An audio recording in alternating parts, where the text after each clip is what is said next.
Welcome, everyone. We have a very special guest today. Mr. Ambrose Bierce has joined us from the spirit world to talk about the book that he and Drew Bridges created together, a partnership between someone from the afterlife and a living author. Before we focus on the book, I do have one question. Is there a reason that Drew is not here today? Well, nothing of importance.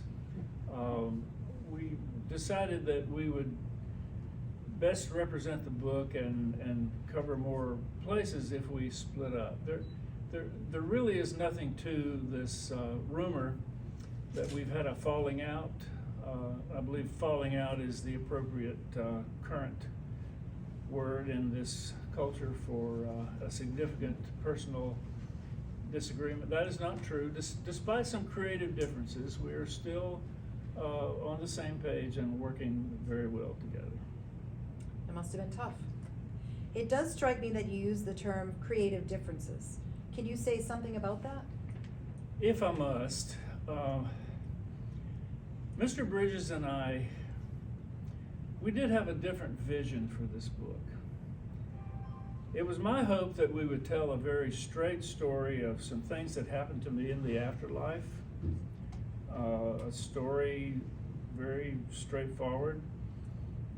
He wanted a much more elaborate story about philosophical things about aging and dying, and but we've worked it out. So most of the book is what you actually experienced in the spirit world? Yes. The action part of the book is what I experienced in the afterlife. The story of my looking for a new house to live in, or haunt, if you will, to the people that I met in the afterlife when I went on this journey looking for a new home, and the quest that I was pulled into against my will, I must say, the quest I was pulled into to try to save the life of a living human. That was the way I wanted it to go.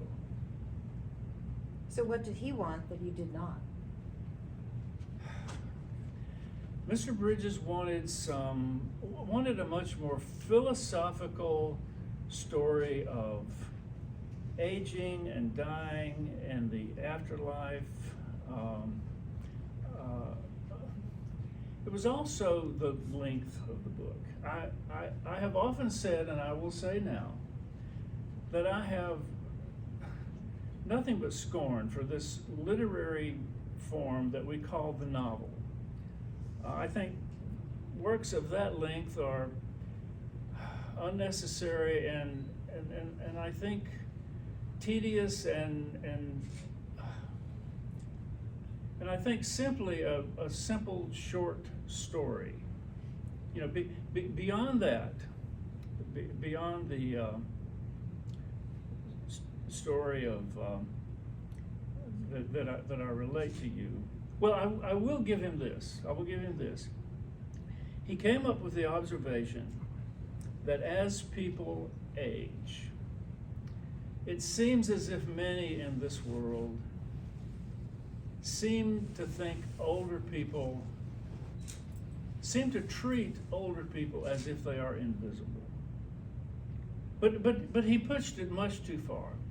He put in many tedious, rambling, philosophical thoughts about the meaning of life and God, and fortunately, he had a good editor of the people who actually published the book, and they took out most of that unnecessary and tedious dialogue that would put anybody to sleep. So I think in the end, the book ended up being a worthy piece of work. So you ended up pleased with the final version of the book? Comfortable might be a better word. Comfortable. That's okay. How did you come up with the names in the book? There are a David and Suzanne, which is named after us, which is very thoughtful. You know, I learned about that only recently. And I suppose it was some sort of ironic piece of creativity on his part. I don't take credit or blame for that. It was entirely Mr. Bridges' choosing Suzanne and Dave as the couple that where the man was killed, and of course Suzanne was the one that we saved from some very bad characters. Well, I thank you for that. You're one of the most prolific authors coming out of the Civil War. Any tips for an aspiring author in the room? Right, only the one that everyone has heard and said, write what you know. The Civil War, I was not a journalist in the Civil War, I was a soldier. And when I took to writing about the Civil War, I wrote about the everyday soldier, not generals, not great battles. I wrote about the everyday experience of what it was like to actually be a soldier. Some have said that, and I will accept this, that few have written either before or after about the actual experience of the everyday soldier. When you and Drew were working together, were there things that you needed to research?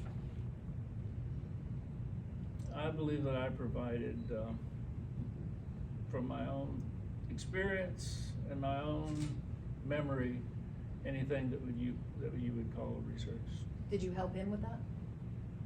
Yes, absolutely. Okay. The house on the cover, which is actually, the cover is absolutely beautiful. I think you'll all agree. It looks like a house on North Main Street. Did you take it from there, or is it somewhere else? I have no knowledge of what you're talking about there. Do you think Drew would? Because it's a beautiful picture. Perhaps. You had nothing to do with the cover, though? No. This book was a partnership between the quick and the dead. I, from the spirit world, provided some of my experiences and some of the dialogue and conversations, but he was responsible for what you're asking about. So I talked to Drew 6 years ago, and he came up with this idea about the book, and he talked about you specifically. And then I watched a Twilight Zone on New Year's Eve, and there was an Ambrose Bierce on. Do you know where he got the idea? Did he give you any knowledge about where he got the idea for talking and writing a book with Ambrose Bierce? Where Mr. Bridges got the idea? Yes. Well,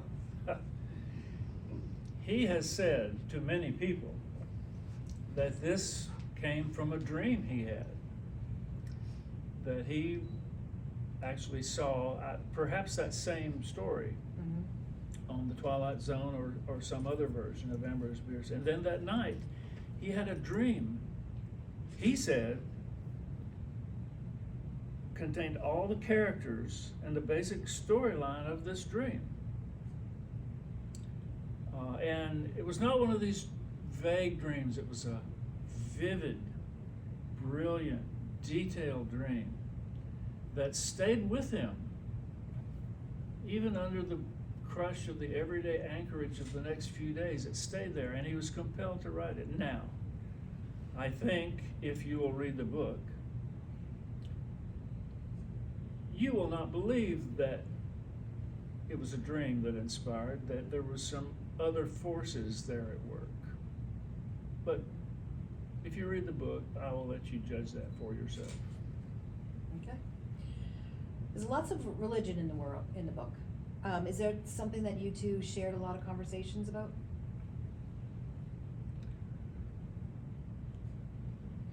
We did share a lot of conversations, and that was part of what I was referring to, is that he did become quite tedious at times.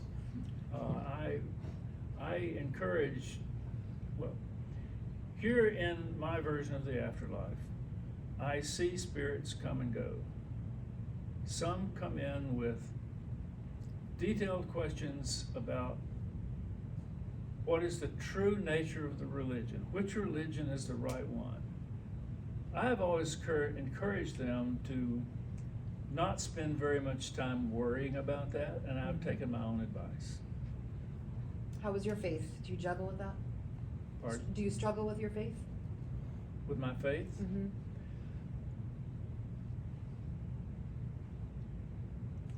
What is that definition I wrote in faith? I want to get this right. I define faith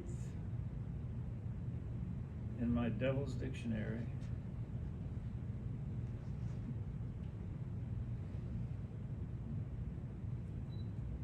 Faith, belief without evidence in what is told by one who speaks without knowledge of things without parallel. Excellent. Take that as it is. All right. There was, in the very back of the book, the editor that you and Drew worked with, there's a dedication to him. Yes. Was there any acrimony with him too? Well, I never interacted with the editor. That was entirely Mr. Bridges, Mhm. although I am. Is Mr. Bridges cranky? Does he not get along with you and the editor? I'm the cranky one. Okay. Where is that dedication? In the acknowledgements, right?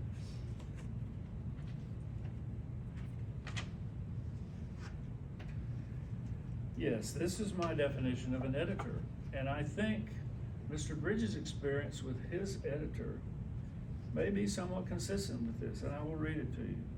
An editor is a person who combines the judicial functions of Minos, Radamanthus, and Asius, but is placable with an obolus, a severely virtuous censor, master of mysteries and lord of law, high pinnacled upon the throne of thought, his face suffused with dim splendors of transfiguration, his legs intertwisted and his tongue a cheek. The editor spills his will among the paper and cuts it off in lengths to suit. Excellent. Editor.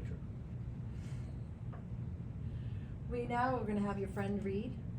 Yes, let me give a little bit of an introduction about what she is reading, because one of the things you will read from this book is that few in the afterlife have creative urges. No one creates art, not literary, not visual, but somehow it has been returned to me the ability to write in the afterlife.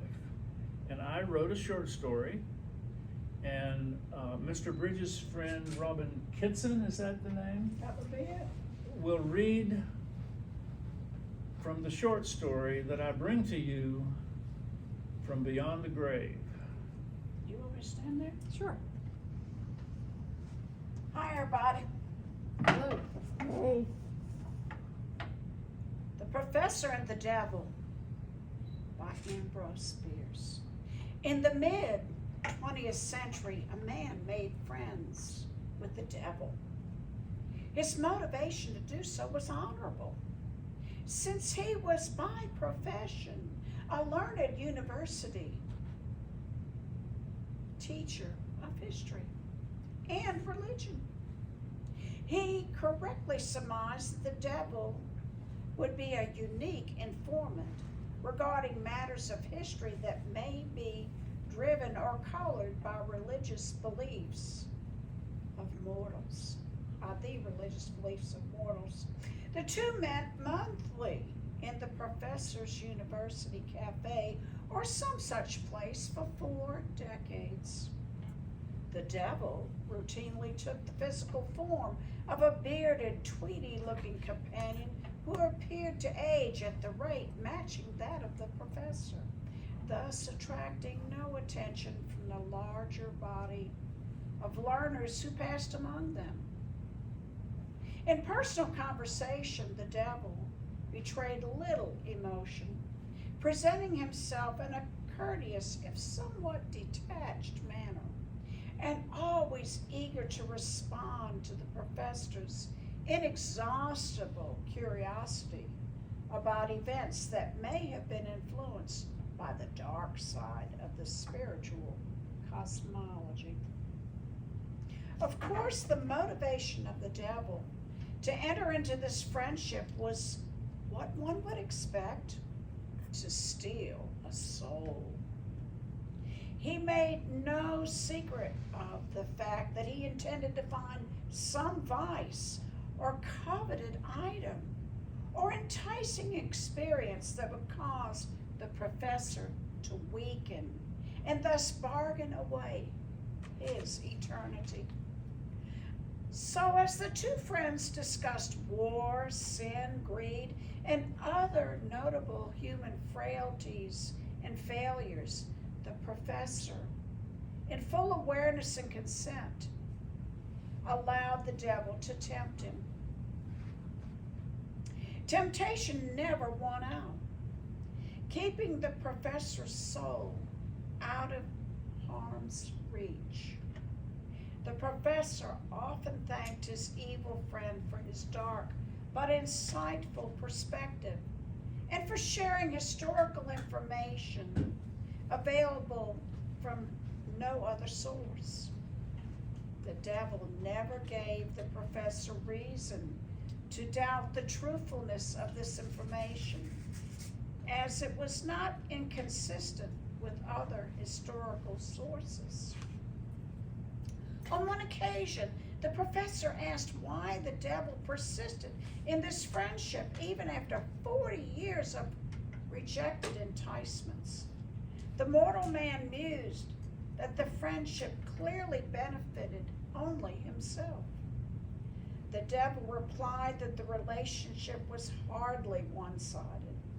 On the contrary, answered the dark prince, the professor's remarkable resistance to all temptation had informed and strengthened the devil. In pursuit of others more open to temptation, the devil used this experience with the professor to overcome less resilient victims and drag them to hell. This information gave the professor some pause. But in the end, he concluded that the sum total of the friendship contributed to invaluable historical scholarship. One day, the professor revealed to the devil his sad news. My friends, we will meet only a few more times. I have just come from my physician, and he tells me I have only months to live. The devil replied, I know that. Such things are always known to me before they're known to the soon-to-be departed. And after a brief pause, he added, oh, but please know this is not something I have brought about. I do not act in such a way in the mortal sphere. My only concern is the spirit, and I hope you know that even if I could so act in the living world, that is, I would not bring that kind of harm to you, my friend. In that brief moment, when the devil spoke of their friendship, Professor saw in the eyes of his companion something he had never seen before. He saw sadness, regret, and even empathy. They sat in comfortable silence for several minutes. Then the devil spoke. It is clear you have won this test of will and character, or whatever notable designation you wish to place upon your total resistance to my wickedness. I salute you, and I wish to give you a gift. The professor was wary and first refused the gift, but the devil continued, and this is not about your soul. It is a gift you can accept or refuse. No equivalence of generosity is sought or will be accepted even if you offer. What sort of gift might benefit a dying man? Asked the professor. And there is where we will stop, and you can read the rest of the story in the book. If you are curious about what sort of gift would benefit a dying man, And if you're curious about whether or not the devil was actually showing empathy to his friend of 40 years, what do you think happened with the devil? Excellent. And I know you're just comfortable with this book, but I think it's beautifully written. Thank you. Yeah, good stories. Can you give a 30-second elevator speech as why people want to finish this book and want to read it? Not finish it, but read it. This is a book that can be written, excuse me, this is a book that can be read from different points of view. It is a type of murder mystery. It is an action adventure. Questions abound. It is also a book that is indeed philosophical. It is a reflection on death and dying in the afterlife. And I think, therefore, it can be read from many different points of view. Did you learn something about yourself while you were writing the book with Mr. Bridges? Dr. Bridges, I'm sorry. Actually, yes. One comes to the afterlife as a middle place between human life and what lies beyond. No one knows. And one can stay in this afterlife, this middle place, or one can move on to heaven or reincarnation or nothingness. One can choose to stay here in this middle place. And if one stays in this middle place for long enough in this afterlife, there are mysteries. There are things to learn about the afterlife, and I have learned some things. You're not going to tell us? It will cost you, how much is this book selling for?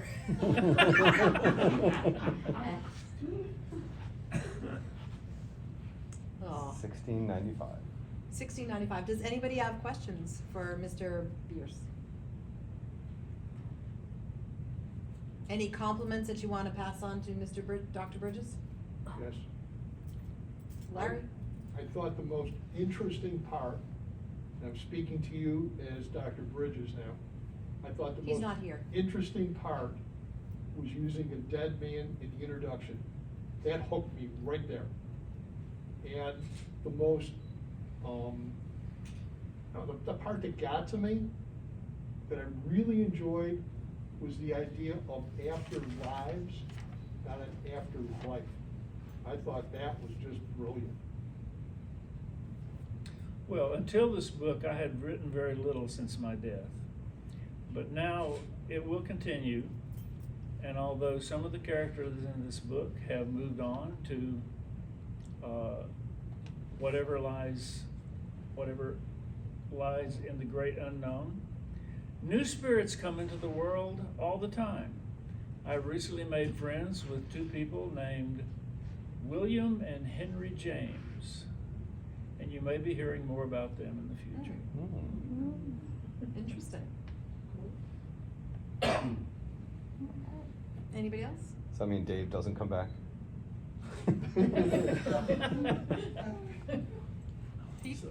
So clearly you are not invested in the cost of a book, given that you are living in an afterlife and not a material world at this point. But this book costs $16.99, but I'm wondering if there is a $9.99 insight that you can share with us to get us to the place where we would want to. Well, the definitive answer to that must lie with Dave, Lucy, and Sue. But I also understand that this book is available for an e-reader, whatever that is. And it is also available as an audio book. Oh, bravo. An unusual device that actually speaks words from a physical device, which I try to keep up with what has evolved since my death, but it's hard.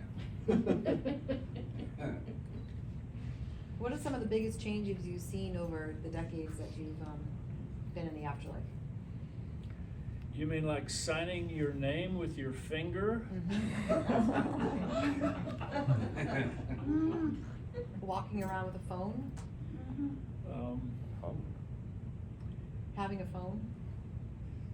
I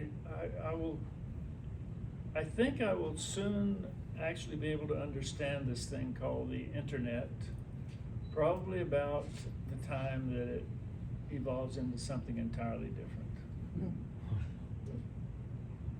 Yes? Well, I will say that I was around when Ambrose Bierce was working with Dr. Bridges. And Dr. Bridges is now a retired psychiatrist. And I've determined that Ambrose Bierce may have picked someone that was a little bit too crazy to write the book, because the twists and turns and the ideas were off the wall, as if written by a psychotic individual. You might be right about that. Well, we can't go on like this forever. Let me just close with one thing. You know, in preparation for this meeting, I went by your bookstore. Mm-hmm. It's really a marvelous place. Thank you. And I will be back. I will be back to haunt the place. I was just Oh, gonna say, is good. this a new haunt? And I have also made an agreement with Mr. Bridges, is that when he does leave this mortal world, I will meet him at page 158 books, and we will haunt the store together. I Love love it. We love it. Well, thank you.